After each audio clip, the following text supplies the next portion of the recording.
Hi guys, आज हम पढ़ेंगे अति स्थूल और अति कृश पुरुष का चिकित्सा सिद्धांत। मतलब अति स्थूल जब बहुत ज़्यादा फैटी ह्यूमन बीइंग है, यानी बहुत ज़्यादा मोटा है जो इंसान, उसकी हमें ट्रीटमेंट कैसे करना है उसकी स्थूलता का। और अति कृश मतलब बहुत ज़्यादा कमज़ोर है, बहुत ज़्यादा लीन एंड थिन है, उस व्यक्ति की हमें चिकित्सा कैसे करनी है, उसको हमें किस तरीके से उसकी कृशता को दूर करना है। ठीक है, तो उससे पहले हम अतिकृश की परिभाषा देख लेते हैं। तो श्लोक पर आते हैं। शुष्क स्फिक उदर ग्रीवो धमनी जाल संतता त्वग अस्थि शेषो अतिकृश स्थूल पर्वा नरोमता। इसका रेफरेंस है चरक संहिता के सूत स्थान के 21 चैप्टर, जिसका नाम है अष्टोनिंदतीय अध्याय, उसका 15 श्लोक। तो शुष्क स्फिक उदर ग्रीवा, जिसके स्फिक यानी कि हिप रीजन, उदर माने यानी कि एब्डोमेन, और ग्रीवा यानी कि नेक जो है वो शुष्क हो गए यानी कि सूख गए हैं। धमनी जाल संतता, जिसका धमनी जाल संतत हो गया है, यानी कि धमनी जाल यानी कि जो आर्टरीज और वीन्स है, जो बॉडी में आर्टरीज और वीन्स है वो एक्सपोज हो गई। मतलब मेरा तो ये इतना मास है, इसके दिखाई नहीं देने लगे, उसकी इतनी बड़ी बड़ी सारी दिखाई देती है। ठीक है, तो धमनी जाल संतत, जिसका आर्टरीज और वीन्स का जो जाल है, जो नेट है, वो संतत मतलब एक्सपोज हो गया है। त्वग अस्थि शेषो अतिकृशा, और अतिकृशा स्थूल पर्वा नरोमता, उसमें त्वचा, त्वग मतलब त्वचा, अस्थि मतलब बोझ, त्वचा और अस्थि यानी कि स्किन और बोन्स ही बची हुई हैं, शेष रह गई हैं अतिकृश व्यक्ति में, ऐसा लगता है। और स्थूल पर्वा, उसके जॉइंट्स होते हैं मोटे मोटे लगते हैं, उसके जो जॉइंट्स होते हैं, ये जॉइंट्स है, ये जॉइंट्स है, ये जॉइंट्स है, वो बहुत बड़े बड़े लगते हैं, मोटे मोटे लगते हैं, बहुत बड़े लगते हैं। स्थूल पर्वा नरोमता। ठीक है, अब इसका हिंदी में जो अर्थ है उसे देख लेते हैं। अत्यंत कृश पुरुष का नितंब उदर और ग्रीवा अधिक सूख जाती है, जिससे शरीर की धमनियों का जाल दृष्टिगोचर होता है। शरीर में त्वचा और अस्थि मात्र ही शेष है, ऐसा देखने से प्रतीत होता है। तथा अतिकृश पुरुष की संधियां मोटी होती हैं। अतिकृश पुरुष जो होता है उसकी संधियां, जो जॉइंट्स होते हैं, वो मोटी होती हैं। ठीक है, अब हम अतिकृश और अति स्थूल पुरुष का चिकित्सा सिद्धांत देखेंगे। तो चिकित्सा सिद्धांत देखते हैं, क्या ट्रीटमेंट प्रिंसिपल है उसका। सततम व्याधिता वेता वति कृशो अति स्थूल कृशो नरा सततम च उपचयो च उपचयोर ही कृषेण ब्रहणन अपि। इसका रेफरेंस है चरक संहिता के सूत स्थान के 21 चैप्टर, इनकी अष्टोनिंदतीय अध्याय, उसका 16 श्लोक। तो सततम व्याधिता वेता, अति स्थूल कृशो नरा, जो स्थूल और कृश व्यक्ति होते हैं वो सततन मतलब कंटिन्यूसली व्याधि से पीड़ित रहते हैं।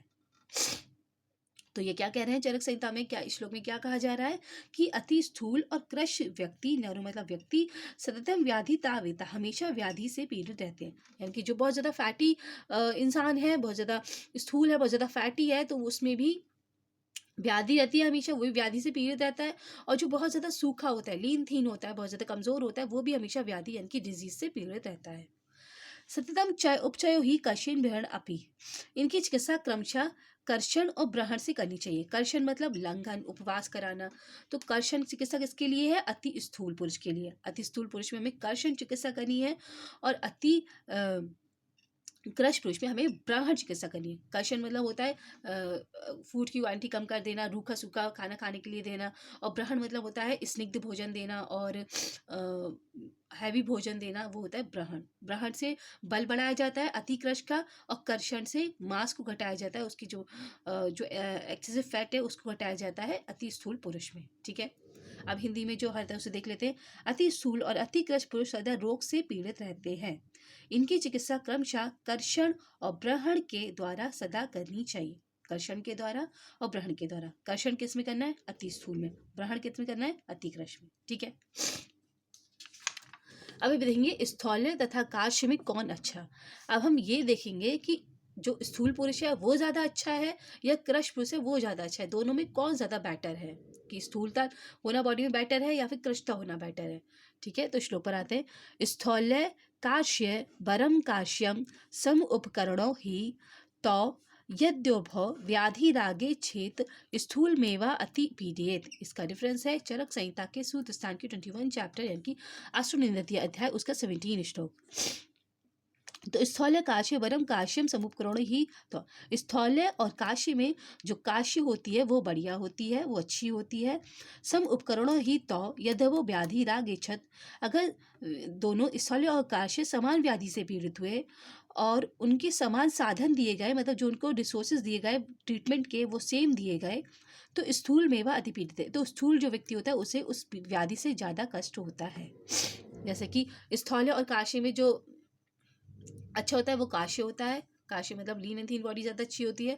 और अगर स्थौल्य और काशी पुरुष दोनों एक व्याधि से पीड़ित हुए और उस व्याधि को ट्रीटमेंट करने के लिए दोनों को समान ही सेम रिसोर्सेज दिए गए, जो दवाई स्थौल्य को दी गई, जो दवाई कश को दी गई, मतलब जो भी रिसोर्सेज दिए गए वो सारे दोनों को सेम दिए गए, तो फिर और दोनों समान व्याधि से पीड़ित हैं और उनके ट्रीटमेंट करने के लिए समान रिसोर्सेज दिए गए, लेकिन जो स्थौल्य पुरुष होगा उसको ज़्यादा कष्ट होगा उस व्याधि में और काश्य को कम होगा। इसलिए जो स्थौल्य से काश्य जो होता है वो अच्छा होता है, परम होता है। तो ये जस्ट रीजनिंग क्वेश्चन बन सकता है कि स्थौल्य काश्य में स्थौल्य काश्य में काश्य अच्छा होता है, लेकिन क्यों अच्छा होता है? क्योंकि समकरुण ही यादव व्याधि रागेश स्थूल मेवा अति पीड़ित, तो स्थूल को ज़्यादा पीड़ित होगी, ज़्यादा कष्ट उठाना पड़ेगा, तो इसलिए स्थौल्य से काश्य अच्छा होता है। अब इसका हिंदी में अर्थ देख लेते हैं। अति स्थूलता और अति कृष्णता में कृष्णता अच्छी होती है, क्योंकि दोनों के पास चिकित्सा के समान साधन रहने पर भी यदि दोनों समान व्याधि से आक्रांत हो जाए तो वह व्याधि कृश की अपेक्षा स्थूल मनुष्य को अधिक कष्ट देने वाली होती है। ठीक है, एक बार फिर से पढ़ लेते हैं।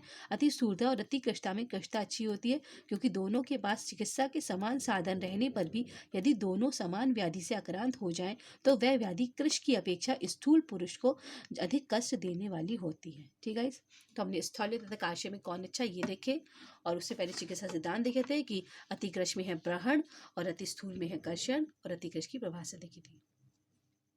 इससे आगे आने वाली वीडियो में हम स्वस्थ पुरुष की परिभाषा देखेंगे और